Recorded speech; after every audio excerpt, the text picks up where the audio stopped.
Arriving at Berlin's Hauptbahnhof, there are staff on the ground to assist K Macquarie when alighting. The station also has a system of elevators taking passengers up and down to local transport options. Kay is a regular visitor to the German capital. Getting around Berlin is okay. I can take the train, the subway, or the bus. The entire public transport network is pretty accessible. You just need to get information ahead of time about where you're getting on and off. Then you're all right. Half of the city's more than 170 subway stations are currently barrier-free. By 2020, that figure is set to be 100%. All buses in the city already boast ramps for wheelchair access. It's just one of the various disabled-friendly features that won Berlin the 2012 Access City Award from the European Union. It's a badge of honor for the authorities. The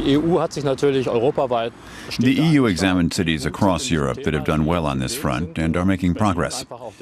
This award says that Berlin already has a good setup. It also serves as an incentive and an obligation to continue improving. That doesn't just apply to transportation. An increasing number of buildings have likewise adapted to wheelchair users, the most prominent being the Reichstag and its visitor dome. Away from the center, the botanical gardens offer wheelchair rental for getting around, free of charge. And for the blind or partially sighted, there's a fragrance garden where you can touch and smell the plants. Berlin's world-famous museums also cater to wheelchair users. The Neues Museum, for example, and its most famous resident, ancient Egyptian Queen Nefertiti.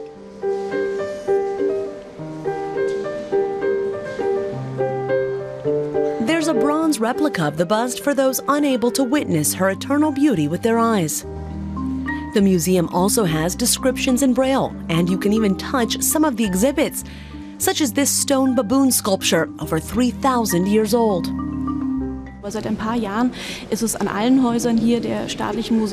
For a number of years now, all public museums have been offering guided tours specifically for the blind and the visually impaired as well. How about Tegel Airport? Ja?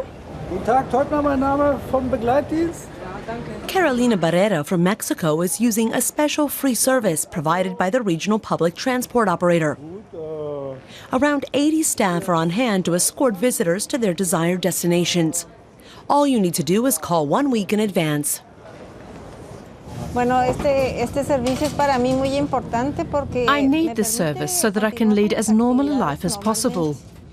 I have poor vision. People with a disability like me would be unable to travel alone through the city without an escort like this.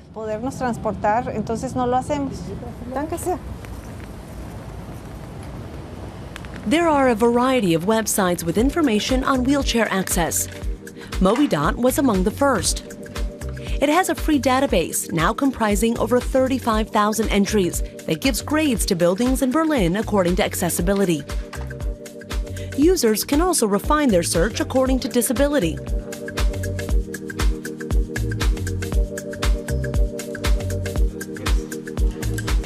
Mobidot has staff on the streets of the real world to verify the disabled-friendly credentials of locations. It now also provides consultation for specialists across Europe working in this field. Mobidot has been accompanying this development towards better accessibility in Berlin since 1992. It's a very old project and has its roots in self-help among disabled people. It's played an important role. On the one hand, pushing the city to make progress, while at the same time documenting the changes. The Kreuzberg area of town is famously hip, but not for the handicapped.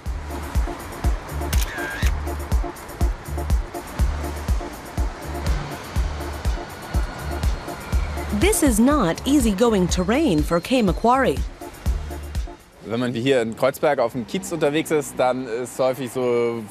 There's a lot of pre-war housing, and that always means stairs. I generally end up asking people for help going up a couple of steps. I prefer going into stores that have no stairs, provided I can find them. And he can find many of them with the non-human help of WheelMap, a free-of-charge cell phone app. It keeps track of wheelchair-accessible locations, not only in Kreuzberg, but across Berlin and the whole of Germany. As long as he's online, Kay Macquarie will always be able to find a place to meet friends.